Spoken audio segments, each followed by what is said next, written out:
আসসালামু আলাইকুম। আবার চলে এসেছি আমরা আপনাদের মাঝে। আমাদের কথা শোনার জন্য স্বাগতম।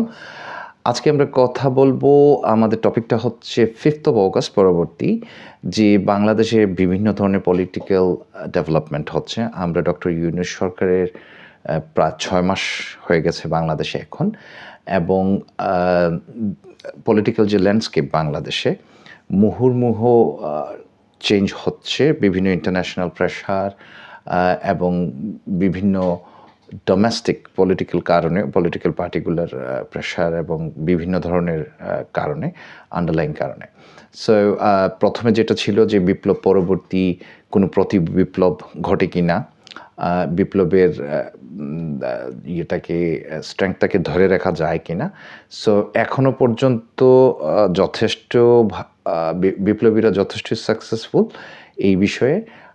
আমরা ইতিহাসে দেখেছি রাশিয়াতে অনেক বিপ্লব আনসাকসেসফুল হতে, এবং শুধু রাশিয়া না, অনেক দেশেই এই বিপ্লবের পরবর্তী অনেক সময় প্রতি বিপ্লবের মাধ্যমে বিপ্লবগুলো নস্যাৎ হয়ে গেছে। এই ক্ষেত্রে বাংলাদেশের সোফার ইজ গুড, আমরা সঠিক দিকে যাচ্ছি মনে হচ্ছে।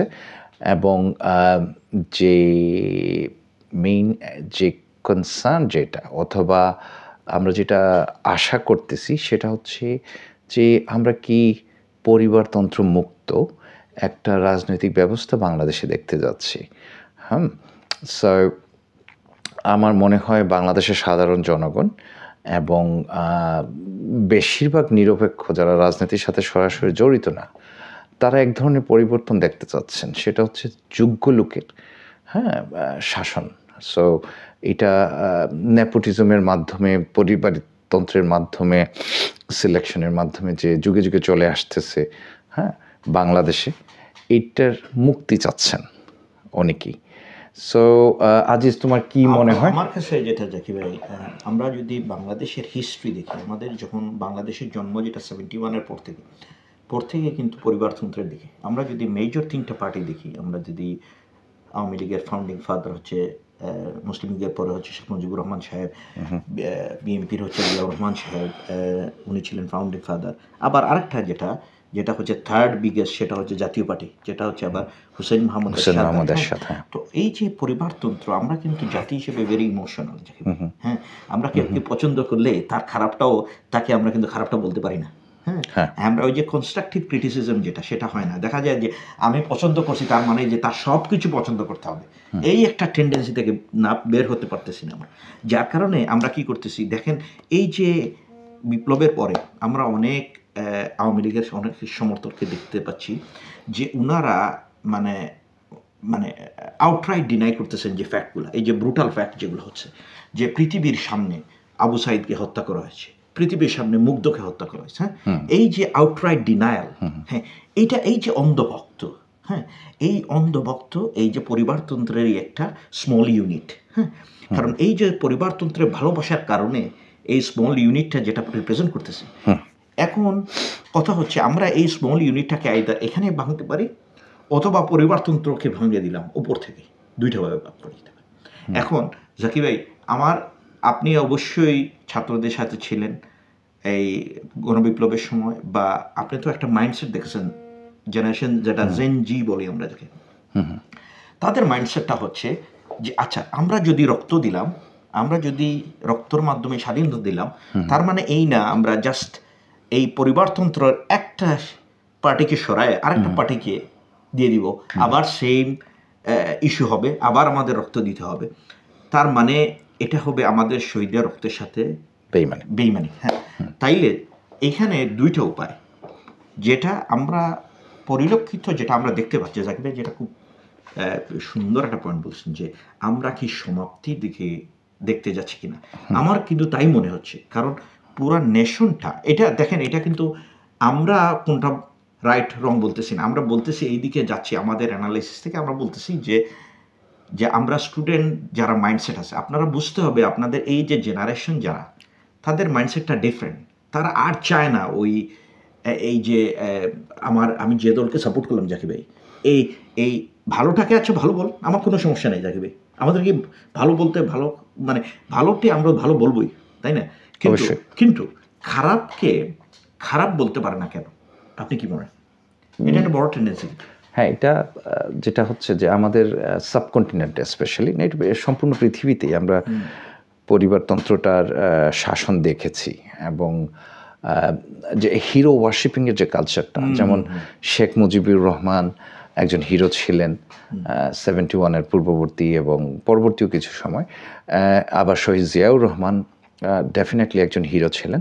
বাট তার মানে কি এই যে শেখ মুজিবুর রহমানের ছেলে মেয়ে নাতিপুতি সবাই দেশপ্রেমিক বা অন্য কিছু, এর এই দেশ শাসন করতে হবে না, এরকম কিছু না। এটা করতে হবে যোগ্যতার ভিত্তিতে। হ্যাঁ, এখন যদি শেখ মুজিবুর রহমানের মেয়েরা বা ছেলেরা যোগ্য হন, ওনারা দেশ শাসন করতে পারেন, রাজনীতিতে আসেন যোগ্যতার ভিত্তিতে, হ্যাঁ, তাইলে এটা ঠিক আছে, আমাদের অসুবিধা নেই যে উনি একজন হিরোর ছেলে হলে বা মেয়ে হলে উনি আসতে পারবেন না, এরকম তো কিছু না। বাট আমাদের ক্ষেত্রে যেভাবে জিনিসটা কাজ করতেছে যে আমরা এদের ছাড়া কাউকে বিশ্বাস করতে পারতেছি না। হ্যাঁ, যে অমুক বড় নেতার ছেলে মেয়েই নেতা হতে হবে। আমি বুঝতে পারি না এই ধরনের মাইন্ডসেটটা কেন।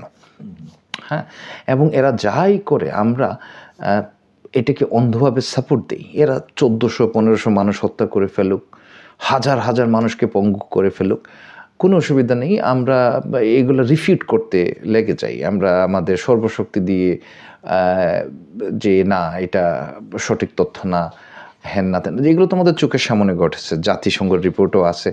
হ্যাঁ, জাতিসংঘ তো বাংলাদেশের কোনো সংস্থা না এবং পলিটিক্যালি বায়াসডও না। তাদের 114 পৃষ্ঠার রিপোর্টটা খুবই কম্প্রিহেন্সিভ এবং রিপোর্টটা যতটুকু আমি পড়েছি ওনারা নিউট্রাল থেকেই সবার সাথে যোগাযোগ করে রিপোর্টটা তৈরি করেছেন। তো এই যে অন্ধত্বতা, এটা আসলে কোনো রাজনৈতিক সমর্থন না, এটা একটা কাল্টের মতো। আমি মানে একটা গোপন বিশ্বাস, গোপন সংগঠন করি, যে কোনো অবস্থায় যতই এই দলটা অন্যায় করুক আমি এটা স্বীকার করব না, আমি এটার পক্ষে কথা বলে যাব। তাইলে দেশপ্রেম কোথায়? তাইলে মানুষের মানবিকতাটা কোথায়?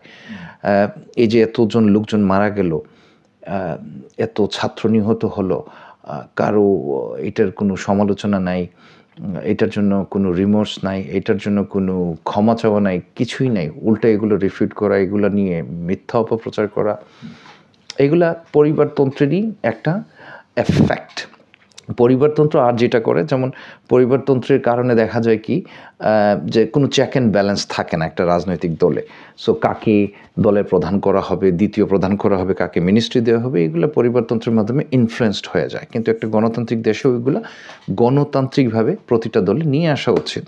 এখন একজন যদি সবচেয়ে যোগ্য ব্যক্তি হয় একটা দলে, সে হয়তো উপরে আসতে পারবে না, কারণ ওই পরিবারে, যেমন জিয়াউর রহমানের ছেলে তারেক রহমান সাহেব আছেন, ওনার কারণে ওনার চাইতে যোগ্য ব্যক্তি যদি থাকেও ওই বিএনপি দলে কিন্তু উনি এর উপরে গণতান্ত্রিকভাবে উপরে আসতে পারতেছে না, নেতৃত্বে উঠে আসতে পারতেছে না। সো এই ধরনের জিনিসের রিস্কটা হচ্ছে এটা করাপশন বাড়ায়, দুর্নীতি বাড়ায় এবং ফেভারিটিজম যেটা আছে এটা নিয়ে আসে। এবং এমন অবস্থা বিগত অবৈধ আওয়ামী লীগ সরকারের পরিণতি থেকে আমরা দেখতে পাচ্ছি যে কিভাবে এরা লুটপাট করেছে, দেশের ক্ষতি করে গেছে। এটা পরিবারতন্ত্রের কারণেই কিন্তু এটা ঘটেছে। যদি চেক অ্যান্ড ব্যালেন্স থাকতো, গণতান্ত্রিকভাবে রিক্রুট করা হতো, প্রমোট করা হতো একজন লিডারকে, তাইলে সম্ভবত এই অনেক বেশি সম্ভাবনা যে এই ধরনের জিনিসগুলো ঘটতো না। তা আমাদের বোঝা উচিত যে পরিবারতন্ত্র, একজন হিরোর ছেলে বা মেয়ে হিরোই হবে, এই ধরনের চিন্তাধারা আমাদের না করাই উচিত। আমাদের যেটা করা উচিত সেটা হচ্ছে সঠিক যোগ্য ব্যক্তিকে সিলেক্ট করা।